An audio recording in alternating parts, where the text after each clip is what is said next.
जय। उमापति महादेव की जय। गोस्वामी तुलसीदास जी महाराज की जय। श्री जगन्नाथ महाप्रभु की जय।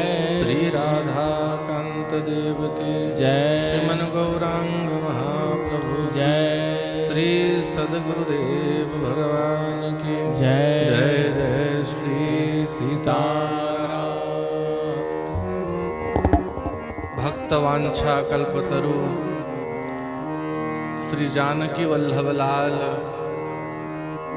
श्री रघुनाथ जी की कृपा से श्री राधा कांत भगवान के चरण सन्निधि में श्री राधा कांत भगवान को प्रधान श्रोता मान करके हम आप सब दीर्घ दिनों से श्री भरत जी की पवित्र गाथा को श्रवण कर रहे हैं।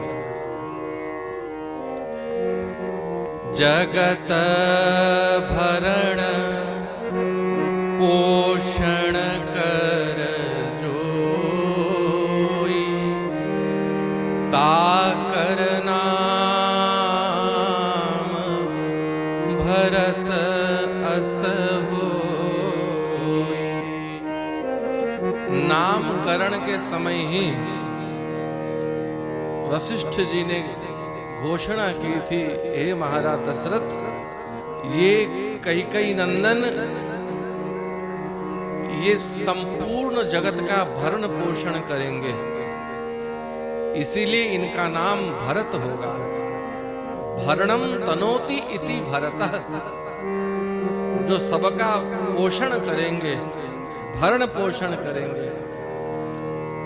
पर लौकिक पदार्थों से पोषण नहीं करेंगे, दाल भात खिला करके पोषण नहीं करेंगे, संपूर्ण जगत को प्रेम प्रदान करके पोषण करेंगे। यम लब्ध्वा च परमम लाभ मन्यते न ततोधिकम।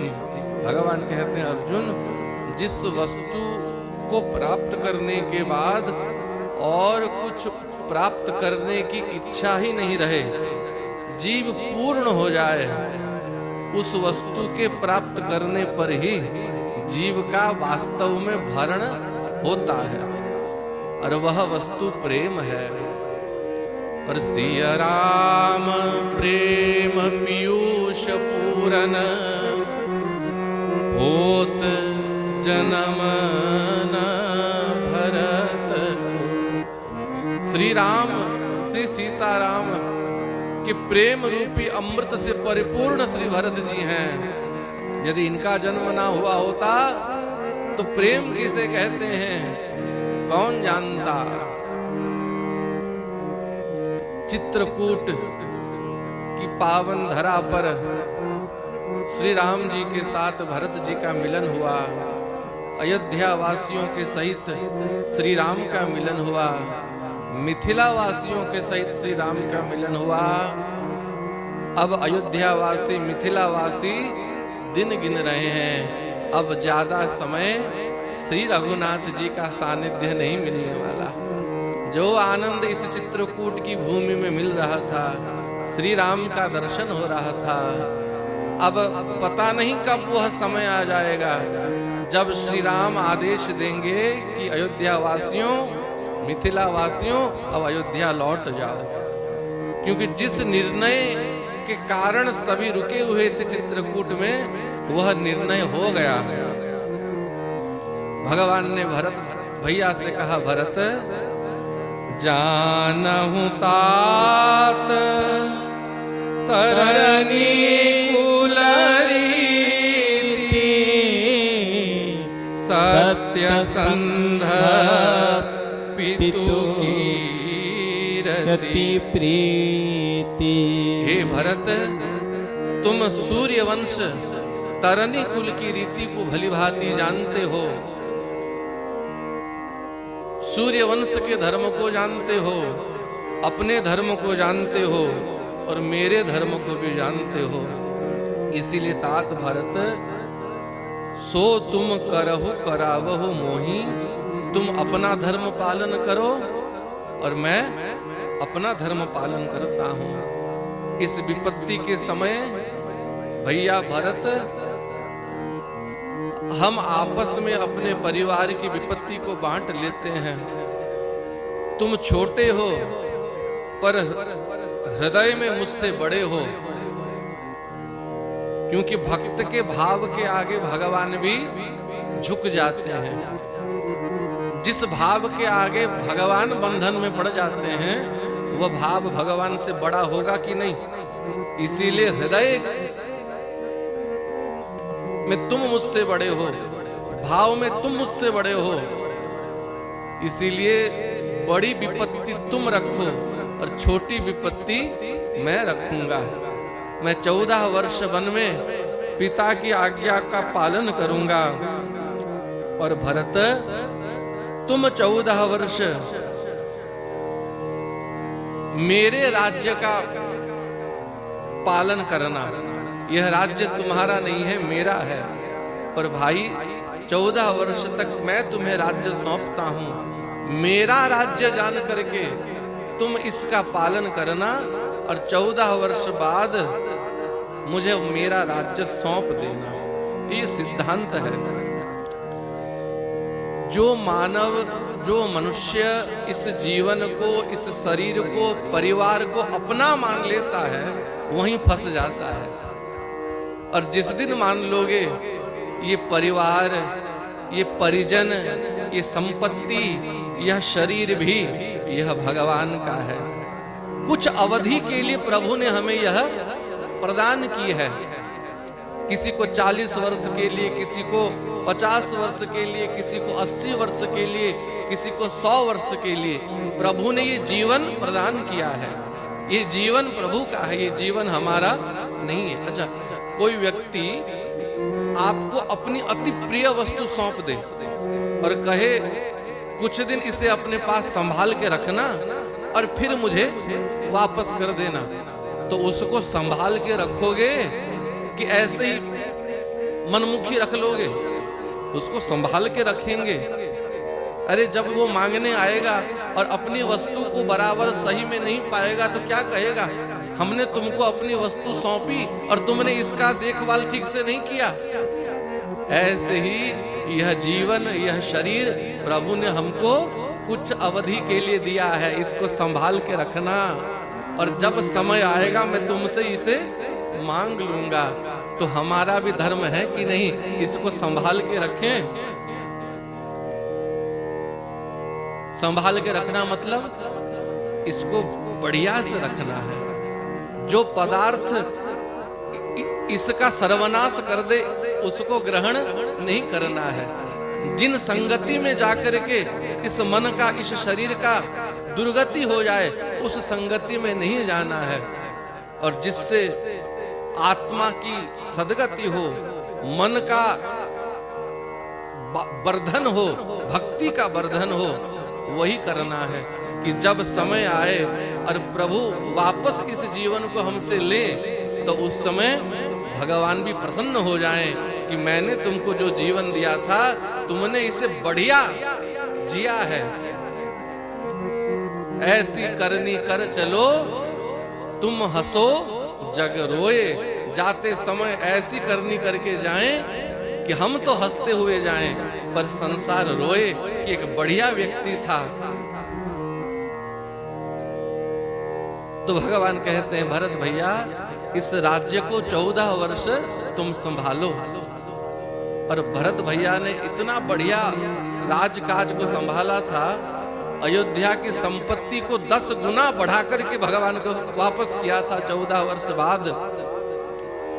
जिस समय 14 वर्ष बाद श्री राम, जानकी, लक्ष्मण भैया लंका विजय करके अयोध्या वापस आए, उस समय सभी वानर सेना भी प्रभु के साथ अयोध्या आई थी। सुग्रीव जी, विभीषण जी सब आए थे अयोध्या। जब पुष्पक विमान से प्रभु उतरे, पुष्पक विमान को विदा की, पहले गुरु वशिष्ठ जी से भेंट ही की है, माताओं से भेंट की है, और जब जाके भरत भैया से मिले, भरत भैया और श्री राम का मिलन जब सबने देखा सभी व्याकुल हो गए कि ऐसा भाई भाई में प्रेम आज तक हमने नहीं देखा। उस समय सभी प्रसन्न हो रहे थे, पर दो व्यक्ति उस समाज में ऐसे थे जो एक कोने में जाकर के रो रहे थे, माथा पीट रहे थे, पश्चाताप कर रहे थे, ग्लानि में भरे हुए थे। वो दोनों कौन थे जानते हो? एक है सुग्रीव, एक है विभीषण। ये दोनों भाई श्री राम और भरत का मिलन देख करके आपस में सोच रहे थे, देखो इन दोनों भाइयों को, अयोध्या के राज वैभव को इन दोनों भाइयों ने ठुकरा दिया, संपत्ति को ठुकरा दिया, संबंध को देखा, और आज दोनों भाई कैसे मिल रहे हैं। और एक हम दोनों हैं कि संपत्ति के लिए ही अपने भाइयों को मरवा दिया और उनकी सत्ता के ऊपर राज कर रहे हैं, धिक्कार है हमारे ऊपर, कह करके विभीषण और सुग्रीव वहां रो रहे थे। इसीलिए संपत्ति बड़ा नहीं है, संबंध बड़ा है। जो दो भाई बचपन में एक साथ खेलते थे, एक साथ खाते थे, एक साथ स्कूल जाते थे, बड़े होने के बाद वही दो भाई शत्रु बन जाते हैं। सहोदर, भाई से बड़ा बंधु जगत में कोई नहीं होता। जिस पेट से हम जन्म हुए उसी पेट से वो भाई भी आया है। इसीलिए अपने सहोदर भाई से बड़ा बंधु जगत में कोई नहीं होता। श्री राम और भरत की मिलन को देख करके सभा सकल सुनी रघुबर बानी, प्रेम पयोधि अमिय जनुसानी। सभी सभा प्रेम में डूब गए। उस समय भरत भैया ने कहा था कि भैया एक मनोरथ बड़ मन माही, मेरे मन में एक बड़ा मनोरथ है, आप अनुमति दीजिए। राज्याभिषेक की सभी सामग्री हम लेकर के आए हैं, सभी तीर्थों का जल हम लेकर के आए हैं, क्या करें? प्रभु ने कहा, अवसि अत्रि आयसु सिर धरहूं, तात विगत भय कानन चरहूं। यहाँ अत्रि मुनि विराजमान है। अत्रि मुनि जो आज्ञा दें वही करो। अत्रि मुनि की आज्ञा से सभी तीर्थों के जल को लेकर के शैल समीप एक कुएं, चित्रकूट के पर्वत के पास एक कुएं के भीतर सभी तीर्थों का जल डाल दिया गया है। और अत्रि मुनि ने कहा, हे भरत, यह कूप इतना पवित्र हो गया है, पापी से पापी व्यक्ति भी इस कुएं का जल यदि स्पर्श भी कर देगा, उसका सारा पाप नष्ट हो जाएगा, उसको प्रेम की प्राप्ति होगी। और आज से इस कूप का नाम होगा भरत कूप। आज भी वह कूप, वह कुआं विद्यमान है। जो लोग चित्रकूट दर्शन करने जाते हैं, उस कूप के जल के दर्शन बिना चित्रकूट का दर्शन पूरा नहीं होता। भरत कूप अब कहीं हहीं लोगा, अति पावन तीरथ जल जोगा। सभी लोग उस कूप को भरत कूप कहने लगे। और चित्रकूट की महिमा, उस कूप की महिमा कहते कहते कहते अत्रि सुनायऊ रघुवरहि तीरथ पुण्य प्रभाव। चित्रकूट की महिमा सुनाते सुनाते रात्रि बीत गई। भयहु भोर निशिसो सुख बीती, रात्रि बीता है। और भोर भरत जी ने प्रभु से आज्ञा मांगा कि प्रभु, जिस चित्रकूट की महिमा अत्रि मुनि ने गाया है, मैं उस चित्रकूट में और कुछ दिन रहना चाहता हूँ, उस चित्रकूट का दर्शन करना चाहता हूँ। श्री राम ने कहा, तात विगत भय कानन चरहु। भय को दूर करके निसंकोच भाव से इस वन में विचरण करो। 5 दिनों तक भरत जी राम राम श्री सीताराम जपते जपते चित्रकूट के वनों में, काननों में, कंदराओं में, झरनों में विचरण करते रहे। और जब खाली पांव भरत जी चित्रकूट की भूमि में विचरण करते, भूमि को भी चिंता होने लगी। क्या चिंता होने लगी? कोमल चरण चलता बिनु पनाहि, भई मृदु भूमि सकुचे मन मनहि। कोमल चरण चलत बिनु पनहि, बिना जूते के कोमल चरणों से जब भरत जी चित्रकूट की कंकड़ी पत्थर युक्त भूमि में विचरण करने लगे तो भूमि को भी चिंता होने लगी। ये भूमि कौन है? ये भूमि माता जानकी की माँ है। और भरत जी माता जानकी को माँ मानते हैं, तो भरत जी भूमि पृथ्वी की नाती हुए कि नहीं? इसलिए भूमि को चिंता हुई। भई मृदु भूमि सकुची मन मनहि। भरत जी के चरणों को कष्ट ना हो जाए, इसीलिए पृथ्वी भी कोमल हो गई। पत्थर कंकड़ों को अपने भीतर समा लिया कि मेरे नाती के चरणों में कष्ट न हो जाए।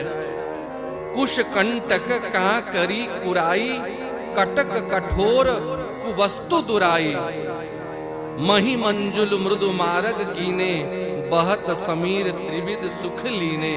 कंकड़ पत्थर सब पृथ्वी के भीतर समा गए हैं। चित्रकूट का रज एकदम मक्खन जैसा कोमल हो गया और देवता बहत समीर त्रिविध सुख लीने। मंद मंद वायु भरत जी को सुख देने के लिए प्रवाहित होने लगा। खग मृग पशु भी भरत जी के पीछे पीछे घूमते, पक्षी भरत जी को मधुर संगीत सुनाते। बाबा तुलसी कहते हैं, जिन भरत जी का नाम लेते ही और राम कहकर के जमुहाते, जमुहाना जानते हो? हाँ, उसे कहते हैं जमुहाना, हाई मारना। सुलभ सिद्धि सब प्राकृत हूँ, राम कहत जमुहात। राम कह करके केवल जमाई ले लेने से सभी सिद्धियां सुलभ हो जाती हैं। और वास्तव में ऐसी कोई सिद्धि नहीं है जगत में जो श्री राम नाम के बल पे न मिल जाए। अरे हनुमान जी अष्ट सिद्धि नव निधि के दाता, किसके बल पे हनुमान जी अष्ट सिद्धि नवनिधि प्रदान करते हैं?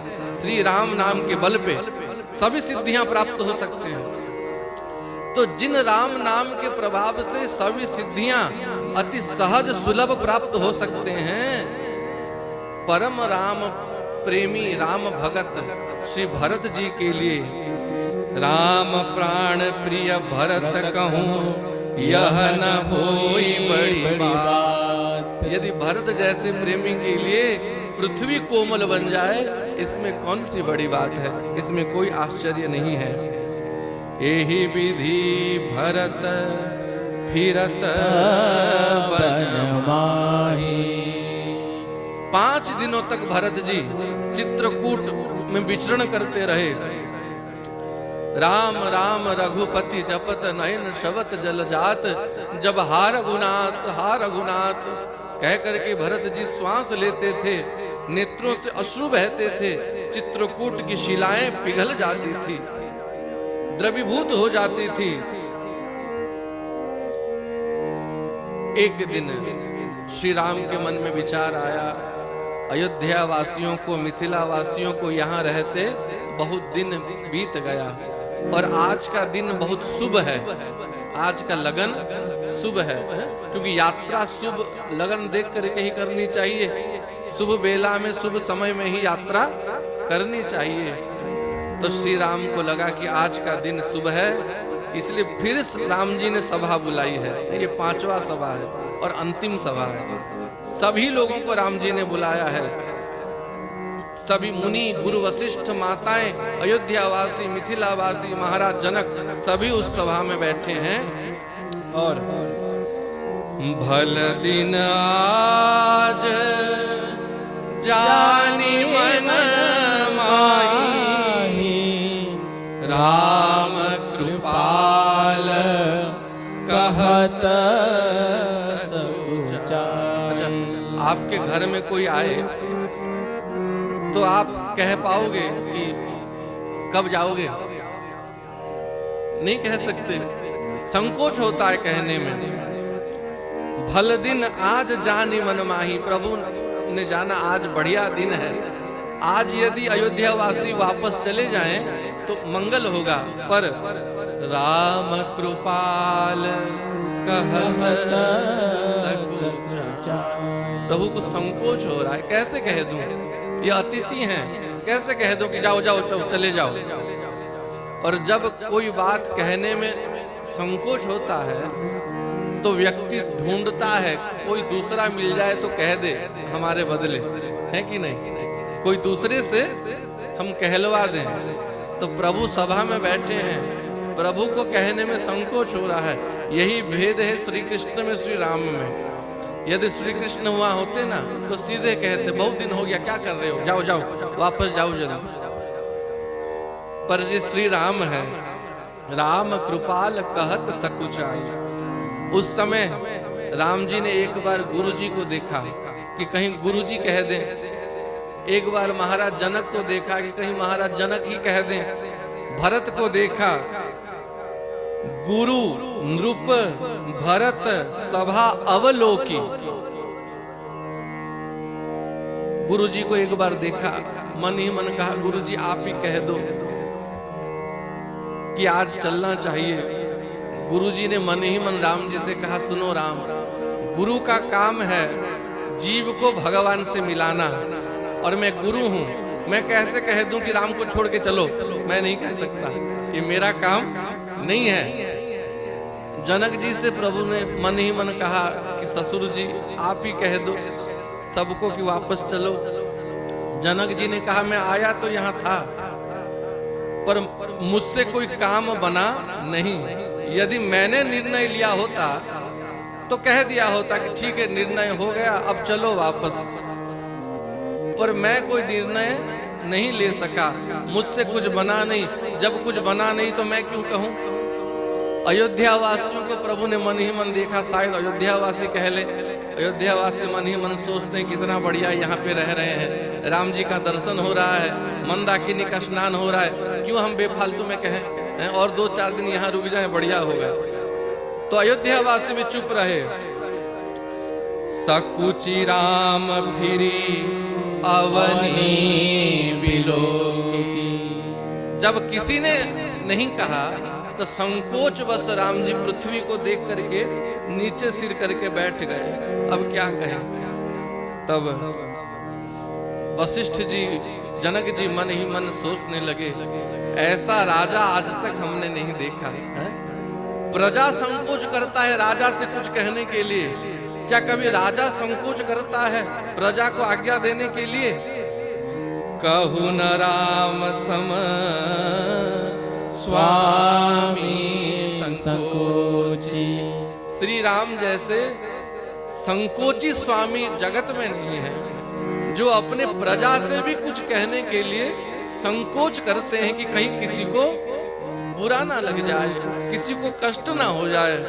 तब देखो वशिष्ठ जी भी श्री राम को छोड़ के जाना नहीं चाहते, मिथिलापति जनक जी भी राम को छोड़ के जाना नहीं चाहते, कोई अयोध्यावासी श्री राम को छोड़ के जाना नहीं चाहते।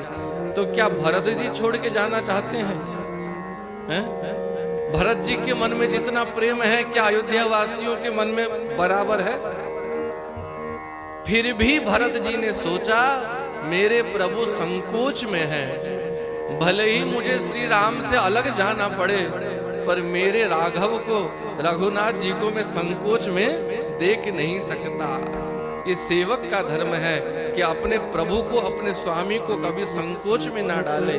इसीलिए जब सभी चुप रहे, भरत जी उठे, करी दंडवत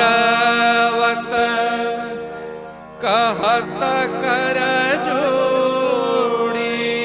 पहले भरत जी ने श्री राम को दंडवत किया, हाथ जोड़ा और हाथ जोड़ के कहा, राखा नाथ सकल रुचि मोरी। प्रभु, आपने इस दास का मान रख दिया। राम सदा सेवक रुचि राखा। श्री राम अपने सेवक की रुचि को, इच्छा को सदैव पूर्ण करते हैं। और प्रभु, आपने इस दास की रुचि को रखा है। राखा नाथ सकल रुचि मोरी। जो जो मेरे मन में भाव था आपने पूरा किया। मोरे लागी सहे सबहि संतापु, बहुत भांति दुख पावा आपु।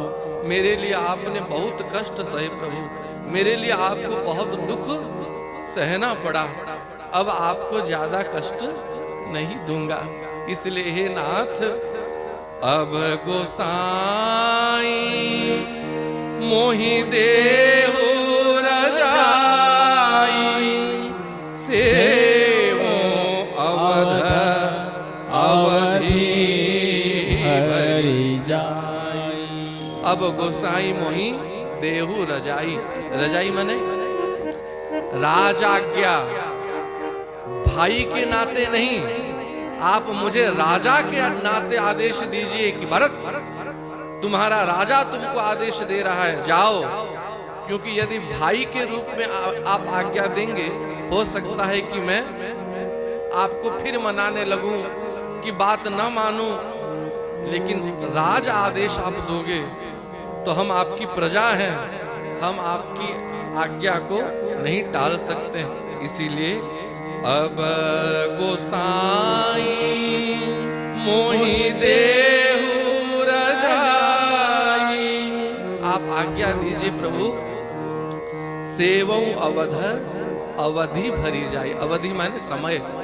आपने मुझे जो समय दिया है 14 वर्ष का समय, 14 वर्ष तक अयोध्या की सेवा में कर पाऊं, अयोध्या की प्रजा की सेवा कर पाऊं, और 14 वर्ष बाद नाथ पुनः आपका दर्शन करूं। अब गोसाई मोहि देहु रजाई। श्री राम ने भरत जी को पास में बिठाया है, आशीर्वाद दिया है, आज्ञा दी है। फिर भरत जी ने कहा, प्रभु मैं आपकी आज्ञा से अयोध्या का पालन तो करूंगा, सेवा तो करूंगा, पर नाथ मैं बालक हूं, मुझे आप उपदेश दीजिए, जाते समय उपदेश दीजिए। सो सीख देहिय अवधि लगी, कौशल पाल कृपाल। हे कौशलपति, हे अवधपति, जिस उपाय से, जिस विधि मैं अयोध्या की भली भांति सेवा कर सकूं, आप मुझे सीख दीजिए, उपदेश दीजिए। यहाँ श्री राम राजनीति का उपदेश भरत जी को दे रहे हैं। हे भरत, देश काल अवसर सरिस बोले राम प्रवीण। उपदेश देने में जो प्रवीण हैं,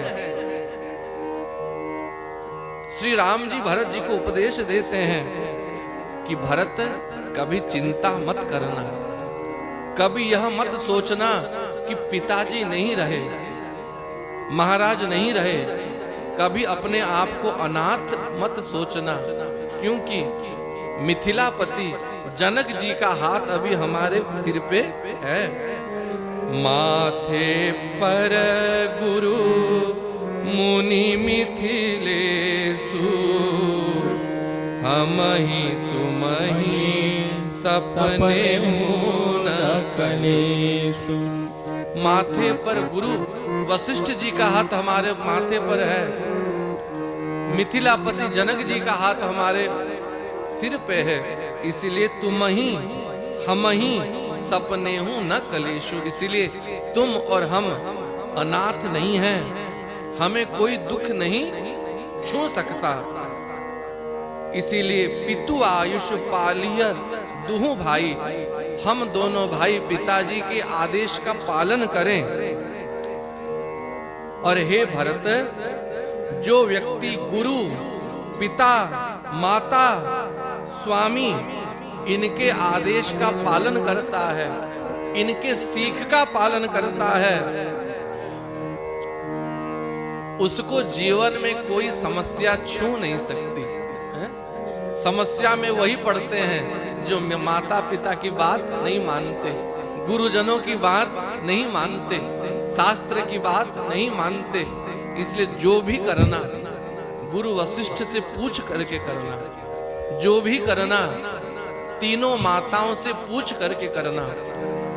और जो सीख श्री राम दे रहे हैं ना, घर के परिवार के मुखिया को श्री राम का यह सीख लिख के रखना चाहिए। यदि घर का मुखिया इस बात को मान ले तो घर में कभी कलेश होगा नहीं। राम जी ने कहा घर के मुखिया को कैसा होना चाहिए, राजा को कैसा होना चाहिए? मुखिया मुख सो चाहिए, खान पान कहूँ एक, पालहि पोसई सकल अंग, तुलसी सहित विवेक। घर के मुखिया को, परिवार के पुरोधा को मुखिया मुख सो चाहिए, मुख के जैसा होना चाहिए। अच्छा, दाहिना हाथ ज्यादा काम करता है कि बायां हाथ? दाहिना हाथ ज्यादा काम करता है। यदि मुख सोचे, क्योंकि भोजन तो मुख ही करता है, मुंह यदि सोचेगा कि दाहिना हाथ ज्यादा काम करता है, बायां हाथ कम काम करता है, और मैं दाहिने हाथ को ज्यादा विटामिन प्रोटीन दूंगा और बाएं हाथ को कम दूंगा, क्या यह संभव है? क्या मुख भेदभाव करता है? सभी अंगों की रक्षा बराबर मुख करता है। ऐसे ही परिवार के मुखिया को कभी भी परिवार के परिजनों में भेद नहीं करना चाहिए।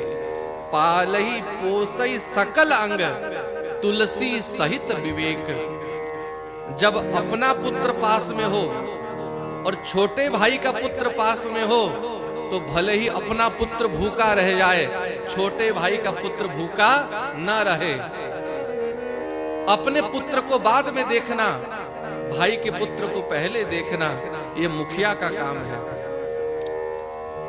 और क्या मुखिया का काम है? अच्छा, हाथ यदि खराब हो जाए, एक्सीडेंट हो जाए तो हाथ काम करना बंद कर देता है। एक आंख यदि फूट जाए तो आंख भी देखना बंद हो जाता है। एक कान यदि खराब हो जाए तो कान भी बंद करना बंद हो जाता है। सभी अंग यदि बंद हो जाए चलेगा, अगर मुंह बंद हो जाए तो चलेगा, अगर मुख बंद हो जाए तो सभी अंग बेकार हो जाएंगे। ऐसे ही घर के जो छोटे हैं ना, उनको रूठने का अधिकार है, वो रूठ सकते हैं, लेकिन घर के मुखिया को रूठने का अधिकार नहीं है। छोटे रूठेंगे तो मुखिया का काम है वो उनको मनाएगा, लेकिन मुखिया ही यदि रूठ जाएगा तो परिवार बिखर जाएगा। इसलिए मुखिया का धर्म है वह कभी अपने लिए ना सोचे। मुंह में घाव भी हो जाए, सब दांत झड़ जाए, जीवा छिल जाए, फिर भी मुख को काम करना पड़ता है, खाना पड़ेगा, क्योंकि वो जानता है यदि मैं काम करना बंद कर दूंगा तो बाकी सब अंग शिथिल हो जाएंगे। ऐसे ही भरत मुखिया को निस्वार्थ होकर के अपने बारे में ना सोच करके सभी के बारे में सोचना चाहिए। इसीलिए मुखिया मुख सो चाहिए, खान पान कहूँ एक, पालहि पोसई सकल अंग, तुलसी सहित विवेक। कह करके प्रभु ने भरत जी को उपदेश दिया। अब भरत जी ने कहा, प्रभु आपके उपदेश का पालन करके, आपके आदेश का पालन करके अयोध्या की सेवा तो करूंगा, पर नाथ बिना कोई आधार, बिना कोई अवलंब मैं 14 वर्ष कैसे बिताऊंगा। इसीलिए सो अवलंब देहु मोहि दे अवधि पार पाऊं जैसे। मुझे कोई अवलंब दीजिए, कोई सहारा दीजिए, जिसके आश्रय में रह करके नाथ 14 वर्ष में बिता दूं। प्रभु प्रसन्न हुए और प्रभु ने क्या दिया? प्रभु करी कृपा पावरी दीनी सादर भरत शीस धरी। प्रभु ने पावरी माने पादुका, अपनी पादुका निकाल करके भरत जी को सौंपा है और सादर भरत शीस धरी लीनी, उस पादुका को लेकर के भरत जी ने अपने माथे में रखा। अच्छा, अयोध्या से आते समय क्या प्रभु पादुका पहन के आए थे? क्या खड़ाऊ पहन के आए थे? खाली पांव आए थे। तो जंगल में ये पादुका कहां से आया? किसने प्रभु को दिया? ये पादुका नहीं है, श्री राम ही पादुका के रूप में प्रकट हो गए हैं। ये श्री राम का पादुका अवतार है और पादुका के रूप में श्री राम ही जा रहे हैं। देखो, भरत जी को प्रभु ने पादुका क्यों दी? क्योंकि भरत जी के मन में पहले से ही लालसा थी, मोरे शरण राम ही की पनही। मैं तो श्री राम के पनही के शरण में हूं। पनही माने जूती। मानस में 3 व्यक्ति ऐसे हैं जिनका अवलंब श्री राम की पनाही है, जूती है।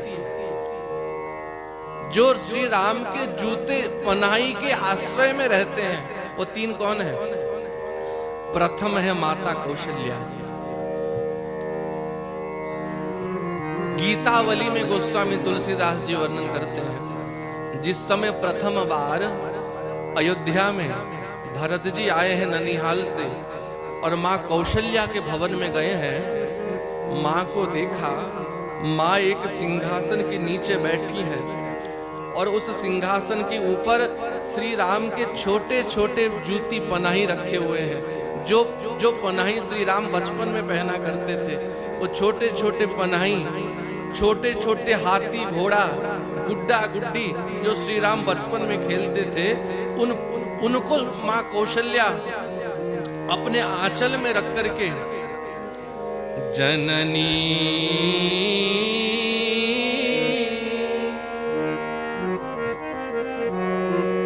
अवलोकत पान धनुइया। श्री राम के छोटे छोटे बाण, छोटे छोटे धनुई, उसको माँ कौशल्या अपने आंचल में पकड़ करके देख रही है। जननी निरखत बाण धनुइया। और श्री राम के छोटे छोटे पनाही जूती को लेक करके बार बार उर नयन लगावत, कभी उस छोटे छोटे जूती को हृदय से लगाती है, बार बार उर नयन लगावत, प्रभु के ललित पन्हैया। जननी निरखत बाण धनुइया। श्री राम के छोटे छोटे धनुष को, बाण को देखती हैं, श्री राम के जूती को कभी छाती से लगाती है, कभी नेत्रों से लगाती हैं। उसी को देख करके भरत जी को प्रेरणा मिला, जब माँ कौशल्या श्री राम के पनाही के आश्रय में रह रही हैं, तो मेरे भी अवलंबन श्री राम के पनाही होंगे। मोरे शरण राम ही की पनाही। और दूसरे हैं निषाद राज गुह, इनके भी इष्ट श्री राम के पनाही, श्री राम की जूती हैं। और तीसरे हैं प्रेम मूर्ति भरत। इसलिए श्री राम ने प्रभु करी कृपा पावरी दीनी, सादर भरत शीश धरी लीनी। प्रभु ने कहा, भरत तुमने मुझे आधार मांगा था पर मैंने तुम्हें भार दे दिया। सिर पे रखे हो तो भार हुआ कि नहीं? भरत जी ने कहा, नहीं प्रभु, आपने मुझे भार नहीं दिया, आपने मुझे भार धारण करने के लिए आधार दे दिया। कैसे? रेलवे स्टेशन में कूली भारी सामान भार अपने सिर पे धारण करते हैं, पर कैसे? एक पगड़ी का आधार धारण करके उस आधार के ऊपर भार को रखते हैं। माताएं जब नदी से कलश में जल भर के लाती हैं तो उस जल के भार को भी एक कुंडे के आधार में रख लेती हैं। तो ऐसे ही भरत जी ने कहा, प्रभु यदि अयोध्या का राज्य भार है तो उस भार को धारण करने के लिए ये खड़ाऊ, ये पांवरी आधार है, इसलिए पहले इस पांवरी को सिर पे धारण करूंगा और इस आधार के ऊपर जब अयोध्या के भार को धारण करूंगा तो उस भार का मुझे भार अनुभव नहीं होगा। हाँ, ये सिद्धांत है। संसार का भार यदि बिना प्रभु के चरण के आश्रय के आधार के धारण करोगे तो भार बन जाएगा, उस भार को सहन नहीं कर पाओगे। लेकिन यदि प्रभु के चरण का आश्रय रूपी आधार सिर पे है और उस आधार के ऊपर संसार का भार है तो भार का भार अनुभव नहीं होगा। इसीलिए प्रभु करी कृपा पावरी सादर भरत शीस धरी लीनी। भरत मुदित अबलंब लहेते अस सुख जस सिय राम रहते। पादुका को धारण करके भरत जी को ऐसा लगा कि मेरे साथ श्री सीताराम ही जा रहे हैं। राम जी ने कहा, तुम पादुका लेके जा रहे हो, ये किसकी पादुका है? बोले प्रभु ये आपकी पादुका है। कैसे पता चलेगा कि मेरी पादुका है? यदि मेरे पद में रहता तो प्रमाण रहता कि मेरी पादुका है, अब तुम लेके जा रहे हो। भरत जी ने कहा, प्रभु यदि ये पादुका वन में रहेगा तो आपके पद के नीचे रहेगा, और यदि ये पादुका अयोध्या में रहेगा तो आपके पद के ऊपर रहेगा। समझे?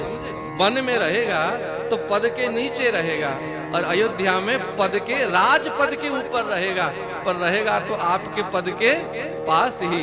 आपके पद को छोड़ करके पादुका कहीं जाने वाला नहीं है।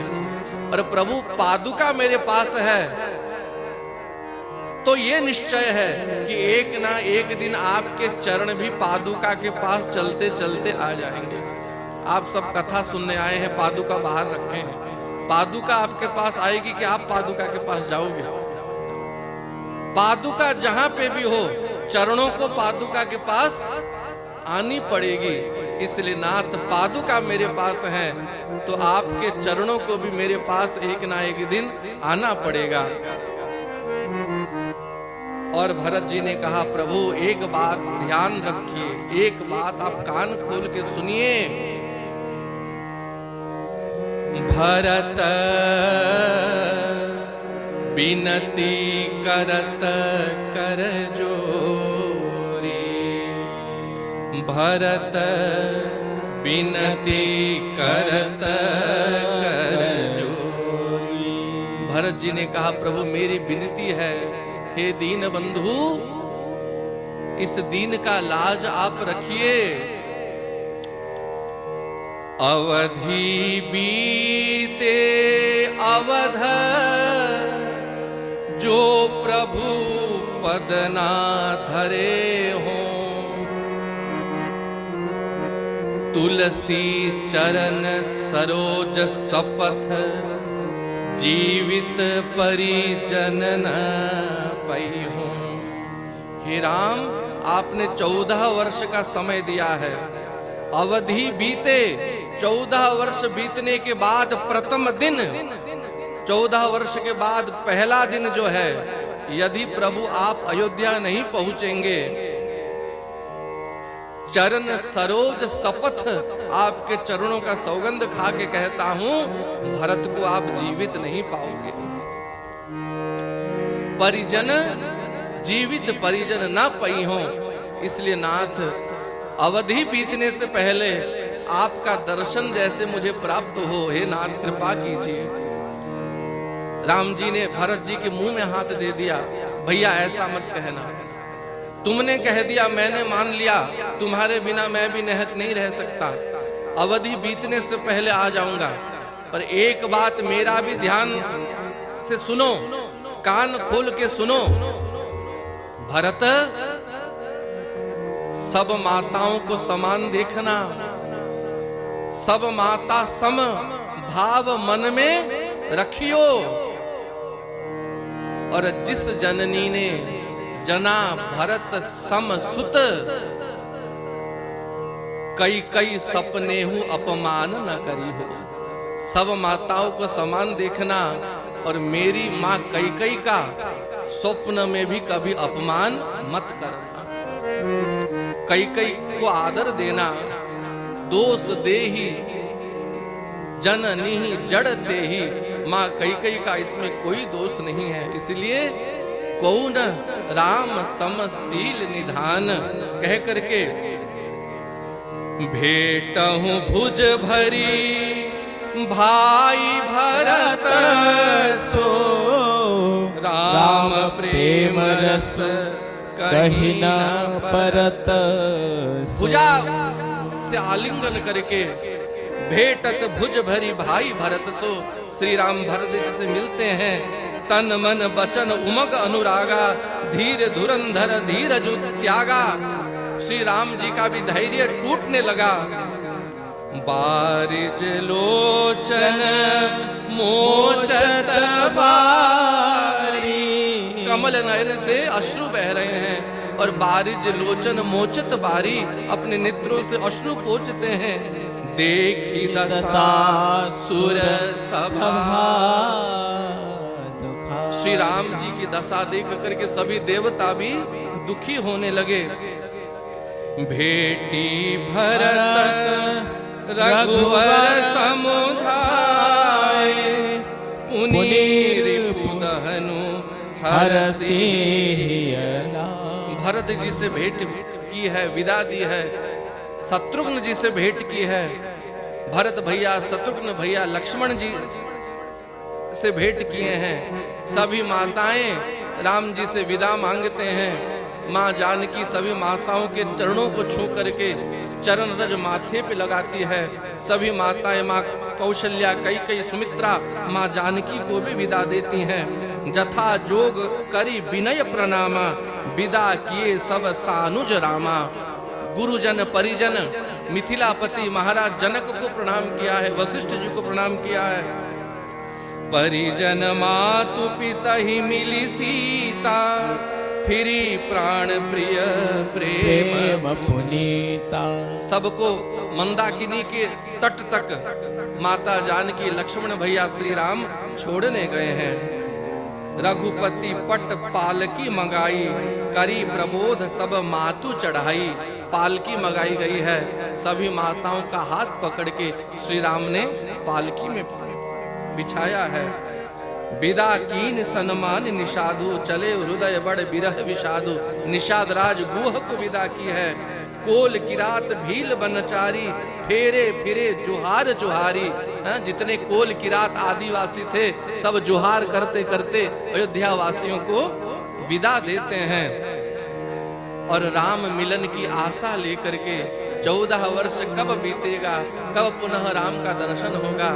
सभी अयोध्या वासी, मिथिला वासी वापस लौटे हैं।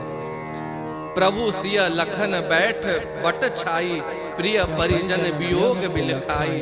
अब अकेले कुटिया में उस बट वृक्ष के नीचे प्रभु बैठे हैं, लक्ष्मण भैया बैठे हैं, जानकी माता बैठी हैं। और इतने दिनों से चहल पहल लगा था चित्रकूट में, अब चित्रकूट खाली हो गया। तीनों बैठ करके अयोध्या की याद कर रहे हैं, माताओं की याद करते हैं, प्रभु भरत भैया को याद कर करके रोते हैं। अब जब अयोध्या पहुंच गए, भरत जी ने वशिष्ठ जी से अनुमति ली है, गुरुदेव मैं कुछ नियमों का पालन करना चाहता हूं, आप मुझे अनुमति दीजिए। वशिष्ठ जी ने क्या, भरत तुम जो भी करोगे वह धर्म का सार होगा।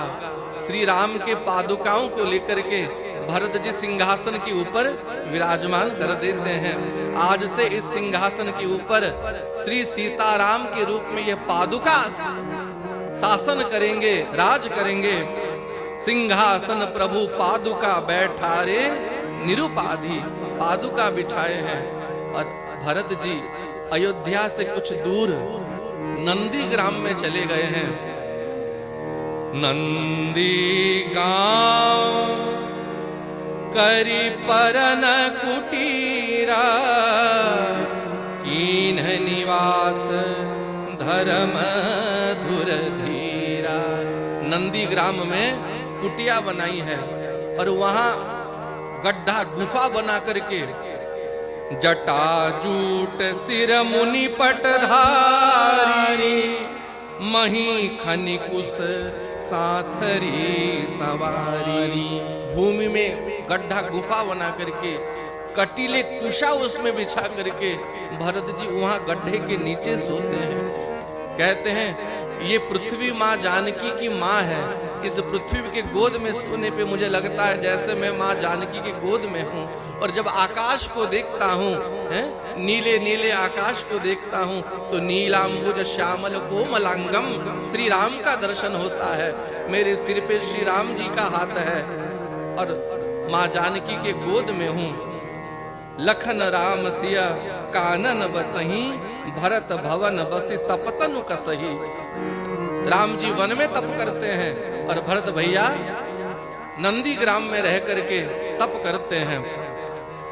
गोस्वामी तुलसीदास जी कहते हैं, सिया राम प्रेम पीयूष पूरन, होत जन्म न भरत को, सुनी मन अगम जम नियम समदम, विषम व्रत आचरत को, दुखदाह दारिद दंभ दूषण, सुजस मिस अपहरत को, कलिकाल तुलसी से सठही हटि, राम सन्मुख करत को। गोस्वामी जी कहते हैं यदि भरत जी का जन्म ना होता, मुनि मन अगम, मुनियों को भी दुर्लभ प्रेम का नियम, प्रेम का व्रत जगत में कौन बताता। दुख दाह दारित दंभ दूषण, सुजय मिस अपहरत को। दुख दरिद्रता इसका अपहरण कौन करता। और सर्वोपरि इस कलयुग में इस पापी तुलसीदास को हाथ पकड़ के श्री राम के सन्मुख कौन करता। और इस भरत चरित्र को जो सुनते हैं, भरत चरित करिनेम, तुलसी जो सादर सुनई, सिया राम पद प्रेम, अवश्य होई भवरस बिरती। भरत जी के चरित्र को जो सुनता है उसको श्री सीताराम के चरणों में अवश्य प्रेम होता है, उसका भव बंधन अवश्य टूट जाता है। संसार से आसक्त न हो करके श्री राम के चरणों में अनुरक्त होता है। बोले भरत लाल की जय, श्री रामचंद्र भगवान की। यहाँ अयोध्या कांड का विश्राम हुआ है। आगे जब चर्चा करेंगे अरण्य कांड की चर्चा करेंगे। बोले रामचंद्र भगवान की जय।